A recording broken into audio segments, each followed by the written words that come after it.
जैसे कल हमने एक छोटा सा ब्रीफ लिया था, वैसे ही अगर हम इस ब्रीफ की बात करें तो क्या समझते हो? सबसे पहले पहले तो हमारा ग्लोबल विंड पैटर्न है। नॉर्थ पोल के ऊपर तुम्हारे पास जो है जीरो प्रेशर हो जाता है।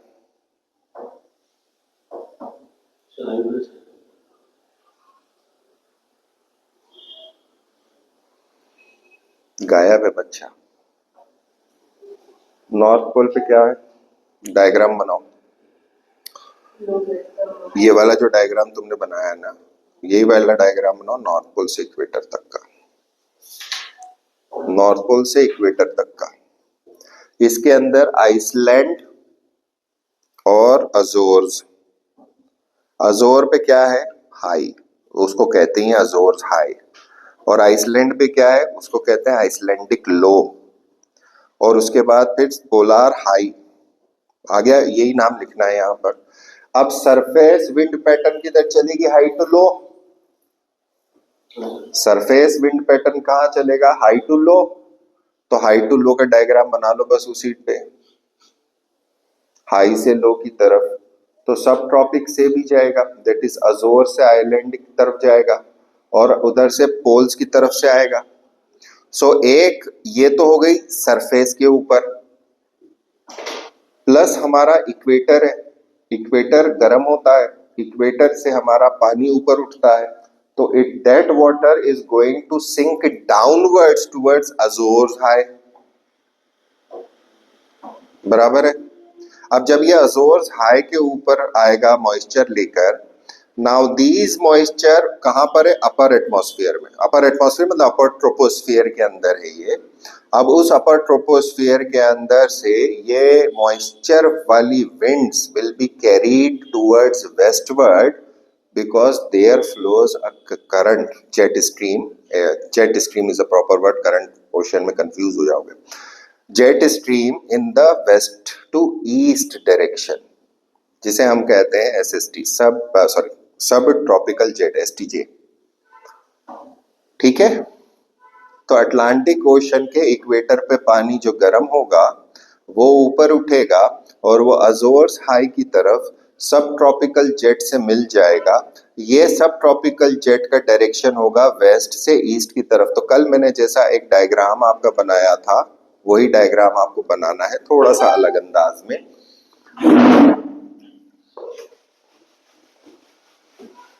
बहुत छोटे से में।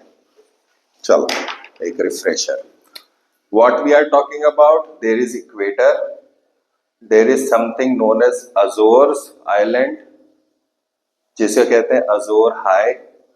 उसके बाद है हमारा आइसलैंड लो, और उसके ऊपर नॉर्थ में हमारे पास है पोलार हाई। बराबर है। So high pressure and low pressure systems हैं। अब इस इक्वेटर से अटलांटिक ओशन वाला हिस्सा है, this is Atlantic. So Atlantic यहां गर्म हो रहा है।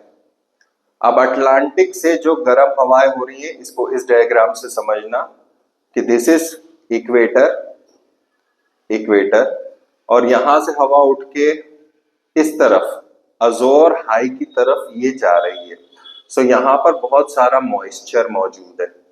ये हाई है, let us say this is Azores. Then again you have one Iceland, ये कौन सा है? लो। और फिर अगेन यू हैव पोल, ये कौन सा है? हाई। यहां से भी हमारी विंड्स इधर जाती हैं।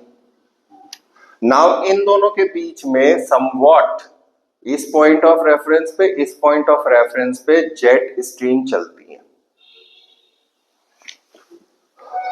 Because of difference in pressure gradients upper atmosphere में। और इनकी स्पीड की वेलोसिटी, मतलब इनकी वेलोसिटी बहुत ज्यादा होती है। So they are going to travel towards west. अब यहां आ गए। अब अजोर हाई से ये वेस्टवर्ड सब ट्रॉपिकल जेट चल रहा है, STJ।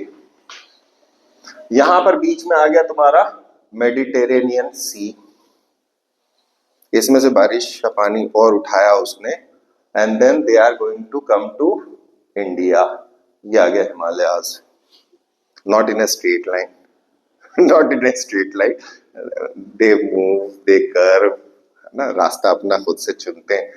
अब ये होता है कि विंटर्स के अंदर अगर इन केस पोलर टेम्परेचर बढ़ गया तो जो ये है polar jet stream, polar jet stream, it tends to move towards southward and this tends to move towards northward. अब एक पोलर जेट ऐसा चल रहा है पीजे और सब ट्रॉपिकल जेट इसके जस्ट पास में आ गया। अब इन दोनों के बीच में भी प्रेशर ग्रेडियंट फिक्स हो गया, तो these are going to create storms, cyclones in other sense. That is the cyclones. Formation of cyclone due to difference in the wind speeds of those two, that is the gradient. जब wind ज्यादा होगी, speed ज्यादा होगी, तो but naturally pressure difference होगा, that is P1 V1 upon T1 is equal to P2 V2 upon T2. ये formula है। Pressure, volume और temperature P1 V1 upon T1 is equals to P2 V2 upon T2. So that is the खेल। और बारिश कहाँ होगी, ये खेल है। सो विंटर्स के अंदर आपकी बारिश रुक जाती है क्योंकि ये नॉर्थवर्ड चला जाता है, ड्राई होता है, और समर्स के अंदर it should move to southern parts, और अगर ये सदर्न पार्ट में मूव नहीं करा तो इट में कोलाइड विद उत्तराखंड वाला पार्ट एंड वहां बारिश इकट्ठी करा सकता है।